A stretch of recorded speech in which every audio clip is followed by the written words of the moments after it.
Yeah, thank you. It's really my pleasure to be here today. As you said, I have two hats. I'm the General Vice Chair of 5G ACIA, and as well I work at Ericsson in Stockholm, responsible of industry engagement.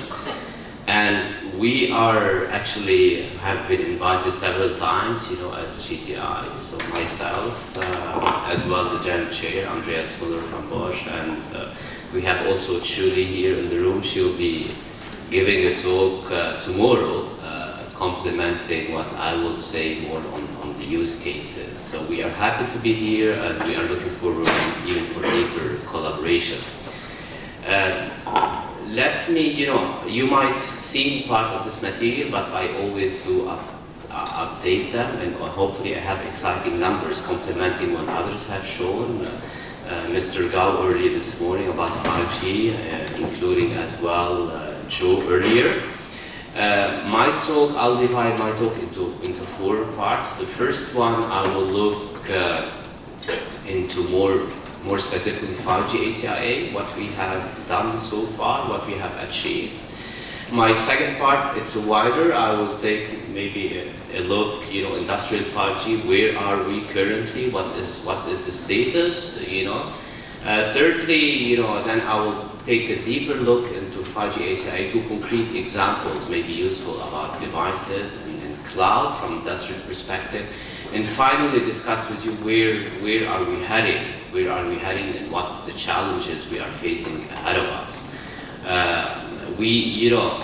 For some of you that are not familiar with 5G ACIA, we started this journey in 2018. So 5 years ago, we celebrated our 5th anniversary at the Hanover Fair. So our biggest fair, as a matter of fact, is not the Mobile World Congress. It's not the diminished importance of the Mobile World Congress, but actually, it's the Hanover Fair, which is bigger even than Mobile World Congress, but for the OT industries. And there we would like to create momentum, because we mainly, 5G is coming from the ICT, and we would like to create momentum in the OT, make sure we pave the way for the ecosystem. We are not still there, as you can see, even the early speakers were praising, how 5G is fantastic, is phenomenal. But as a matter of fact, when it comes to industrial 5G, is really at the beginning of our journey. We need to be more patient. It will take a couple of more years, to reach its potential and to have really a mass market. So this is my third introduction. Let me move on then. Looking a little bit back, and some of you that don't know, the reason 5G ACIA was created is to bring together those both, ICT industry, especially, the cellular industry, with, the OT operational technology, to sit together and basically try to build a common language, and this is what we have been doing. And not only that, to try to explain to each other what's important, what are the use cases, the requirement from the OT, and how from 5G we can provide the solutions. What are the adequate solutions, including, for example, you are seeing here, the adequate deployment model. And 5G ACIA has been the first organization to come to explain, how, here it's a private network, but what kind of deployment model you can see it in the middle. Is it basically standalone? Is it isolated? Or is it via, MNO? Or what do you share, which functionalities? We already, first, and then we are happy to see it, duplicated and being reused. What we have done as well, first look at the use cases requirement, and some of you might recall already in the standard, already earlier than 2017 fed the standard, especially SA group, where, the famous document 22804, where listed the use cases and what are the requirements in terms, latency, availability, etc. Then also what we have been doing to look, it's a brown field. It's not enough to say, it's a green field. This is a reality. This is life. You have to take into account what you inherit. What is there in a factory, and to make sure you integrate it. And this is another, I would say, challenge that we should not really neglect. look, at the technology, for example, whatever Profinet, etc., how it can be integrated, and also what's coming, like TSN. This is time-sensitive network is layer 2, and then more deterministic network, forward-looking, layer 3, approaching, I would say, 5G advanced and beyond. What we have played also pivotal role in educational, as you can see, trying basically, the globe explaining, what are the needs of the OT and how 5G can provide, the solutions and what are the gaps. And finally, an important aspect is really collaboration, because even though we are the major or the 5G association for industrial manufacturing, especially manufacturing and automation, nonetheless, without really truly global collaboration, it's very difficult to create the ecosystem, and that's why we do have signed a memorandum of understanding with several organizations, including, as you can see, with the GTI, but I mean with all regions, regional organizations and global organizations, as you can see, whatever 3GPP, GMN, GCMA, etc. And we believe this is really very crucial. Then another aspect is hands-on. It is not really enough to claim that 5G is great without showing facts from the ground, without deploying a system, testing it, and showing the result that the system does work. And this is what we have trying to do via our members. You can see we have endorsed test bed, and these example of the test bed. Most of it are in Europe, but of course we would like also to have outside Europe. It has been Germany and Sweden essentially. And as you can see, it's mainly here factories, smart factories, for different aspects, whatever, positioning, even, we have one on Osseiran, or for defective products, or with, with AGV moving around, and also we have been testing TSN, also, Edge Cloud, and mainly mid-band, but lately we have also one test bed looking at the millimeter wave, because we have also the spectrum is an important aspect. It's not only about mid-band, and also how do you combine maybe millimeter wave with mid-band. I will not go into this slide, just to tell you how 5G ACIA is organized. We have working groups, and this is where the work is being conducted, the most important part, from the use cases up to, industrial 5G in practice, including architecture. Ecosystem is very crucial, as well as in marketing. We have, of course, as every organization, as a board, Dr. Andreas Muller from Bosch is the General Vice Chair, and I'm the General Vice Chair. And we do meet, on a quarterly basis, and the next meeting, as a matter of fact, will be in 2 weeks' time in Stockholm. And we welcome you as a guest. If you would like basically to join the meeting, you are welcome in 2 weeks' time in Stockholm. Just drop me an email. I'll put you in contact with the 5G office, especially for the non-members. So you see what are we doing what are you, what activities are we discussing. And of course, this is really free lunch. We are a non-profit organization. We only, members, they pay the fees just to cover the cost of the organization. In terms of members, how does it look like? It's constantly evolving. We are receiving new members, and now we are reached the point of normality, I would say. We are growing, but of course there are some members also leaving because they think this is not for them, but we have been growing. Now we reach 105. As you can see, this is the latest figure from August. We are all kind of categories, from small enterprises, big ones, research institutions, and from all categories, from OT end users, MNOs, supplier, chipset providers, etc., etc. And this is, I think, what is exciting. I think this is one of the few organizations globally where you have really from both sides, and we meant it to do it from the beginning. It's really, OT is also very important and on an equal par as, on ICT. This is on a nutshell. Maybe not so quick. I'll try to do better Mr. Gao earlier this morning, 15 minutes, but Mrs. Wang is laughing, so then let me step into my second part where, industrial 5G, how are we doing in some of the exciting numbers, complementing what has been said earlier this morning. On the top, you see more numbers about 5G, and this numbers maybe it's slightly higher than Joe has shown, because this has been from August, already, these some of them are really fresh, these numbers, from different sources, including from the Supplier Association, the GSA, as well, from Ericsson Mobility Report, and including other organizations as well.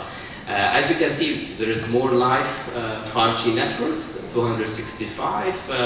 What is important from industrial 5G perspective is the standalone, as you can see, because this is what where really you can provide if you would like to deploy a private network, and that's why this number is crucially important. Then also another, I think, figure which is where is the trend is heading is the consumption, per monthly basis. This is a global figure, above 20 gigabit per second, but some countries, they have even reached double, as a matter of fact. But this is it's a progress of almost, if I recall, last year it was like 15, and now it's really substantial progress on a yearly basis. Now what is come relevant to industrial 5G is the numbers on the bottom. Where are we going? Of course, there's many forecasts about the number of private networks to be seen in few years' time. I mean, more than 10,000. But if we zoom in and look closely, how many 5G or cellular network, we exclude non-3GPP technology. We currently, according to the GCA, latest figure is around 1,000 plus, and these take into account the network bigger than 100,000 euro or dollar. I cannot recall the size, because if you even count the small one, then the number would be much bigger. And the majority of them, or the one big proportion, I'm happy that, including Mr. Gao, has zoomed into smart manufacturing, because manufacturing is one of the biggest, vertical where private network is being deployed. So when you look at the 3GPP technology, is around 30% of these deployed are in manufacturing. Another number which I think is also important is the IoT connectivity, because in the past we have been focusing solely, we say, private network or industries is only low latency. No, also you need all kind of use cases, including IoT, because you have to track your assets, and it's not only about low latency. And we are seeing incredible progress in terms of the IoT connections. This year, the expectation almost to be close to 60 billion IoT connections. I believe 40% out of it is cellular based, and cellular is increasing, it's taking a bigger part. And then this has been an increase of, I believe, almost a couple of billions compared to last year. And the forecast for the next 5 years, it's really very positive.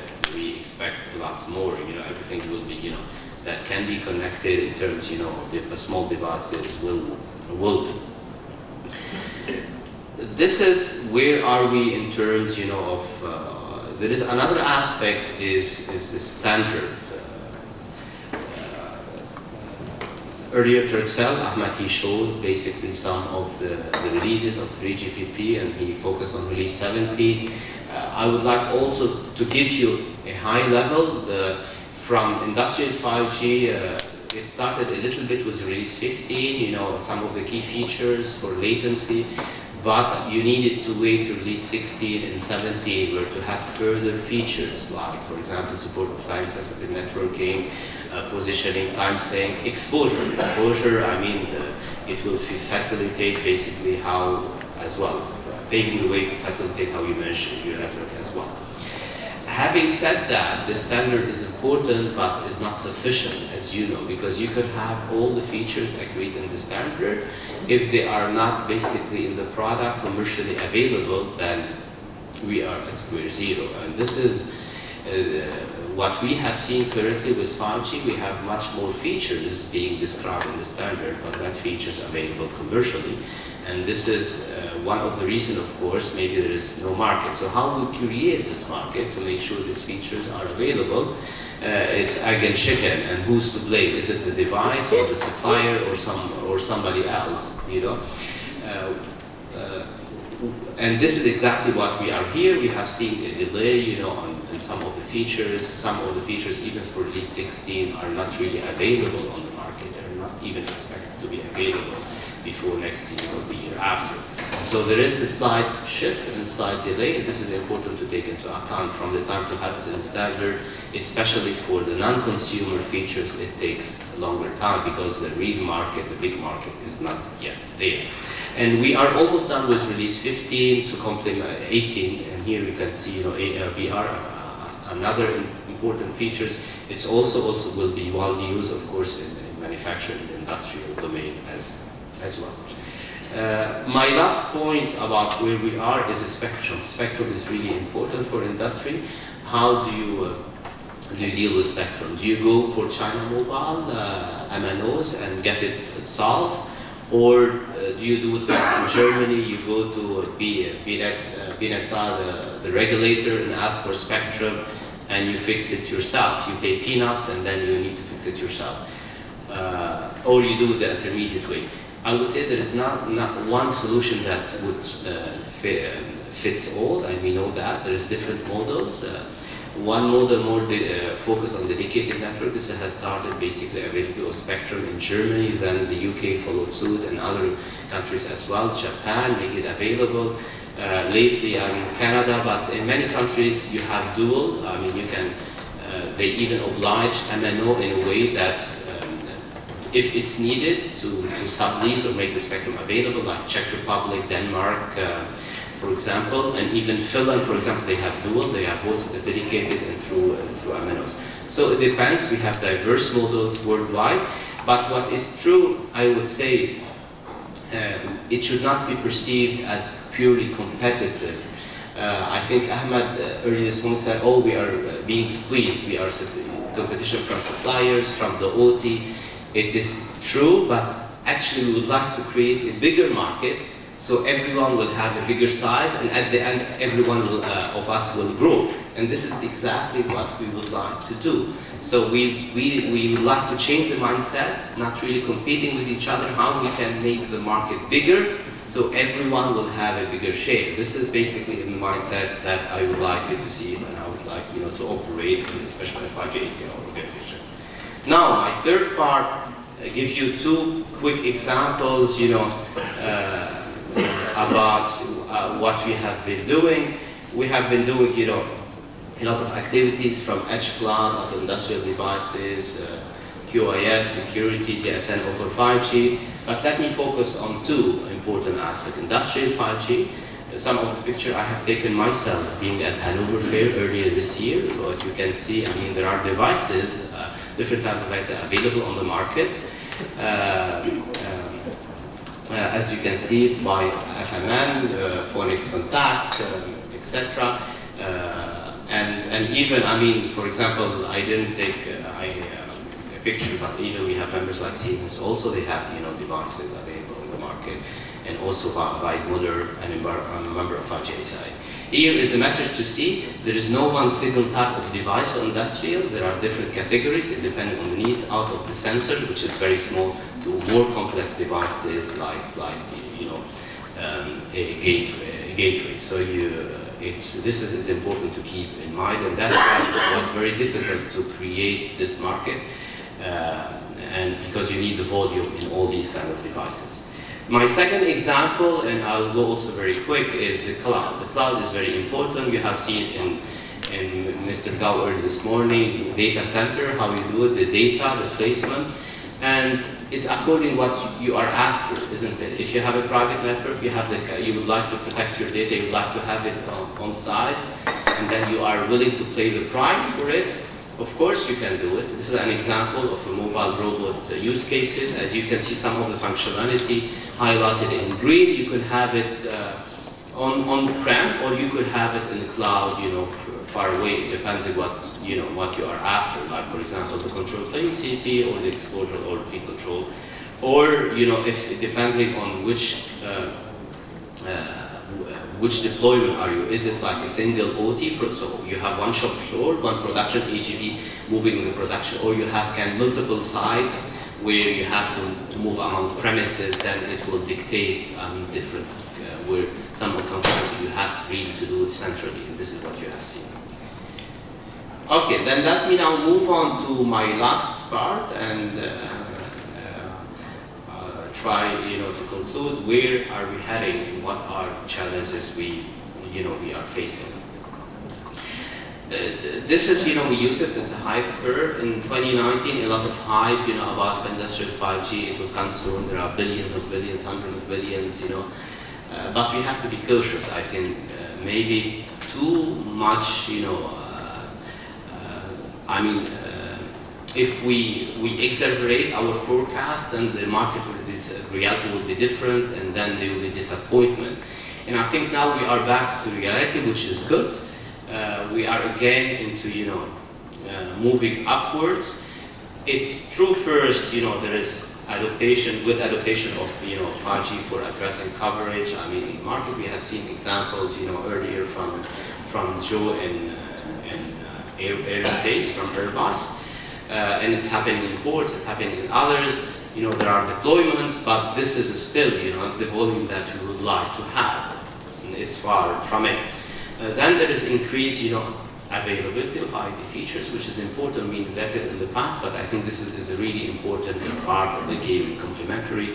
We have seen announcement about, another red cap, and this is very crucial. It will be helped. Then the device ecosystem, we are seeing more devices in the market, and this is also, without devices you will not be able to have the full end-to-end system, including, of course, a reasonable price. I think the OT player, what have been also saying, the ICT, the price of 5G is too high, how to make it affordable. This is another, the cost issue, and I think also, what JTI, this is also would like to focus on. Is to scale down basically the system, because the system 5G, as you know, has been big MNOs to scale it down in a way that it can be used for even smaller players. Then we are seeing a momentum. Globally. There is in China big momentum of private network. There is, industry. I would say industrial 5G, maybe not to take in Japan, in the US, about using CBRS, in Korea as well. So industrial 5G is moving forward, is coming. There are basically things are moving, but if you compare what we have said 3-4 years back, we are of course delayed, and we need more patience. This is what we are trying to build. The ecosystem. You need to believe in that. It will come. It's an investment, long-term effort, and we would like to invite all the community, of course, to join us and to help us to make it happen and even really a reality. If you would like to have more material, you can reach to our website, and before that there are other topics that we are focusing on in 5G ACIA, maybe not known publicly. For example, motion or machine vision, actually not motion vision, machine vision applications, where I think Mr. Gao has shown, identifying defective products, basically, in the factories will be helpful. He brought, the example also of the washing machines. We have a work item on that, how to connect the industrial cameras, how to do it, what should be centralized, what should be basically wireless, what should be wired. Then we have a work item on ORAN, and this is actually legitimate to ask, is ORAN relevant in the industrial 5G system, in which aspect? As I see, there is nothing, would fit for all. Market forecast is very important to have a realistic market forecast, so those players, they know when things are coming and not to make it a bubble unrealistic. This is also crucially important, and this is what we do also with other organizations globally. And then we are creating constantly hands-on material, guidelines, explaining how, from A to Z, if you would like to deploy a private network, how you do it after the learning. So this is, in a nutshell, from 5G ACIA, and as I said, I invite you, 2 weeks' time, if you'd like to join us in Stockholm, you are welcome as a guest. And we are happy, I'm sure we'll be back to GTI. This will not be the last presentation. Chile, as I said, we'll have tomorrow, and then we will come back, isn't it, Mrs. Wong, and we are happy to do it. Thank you.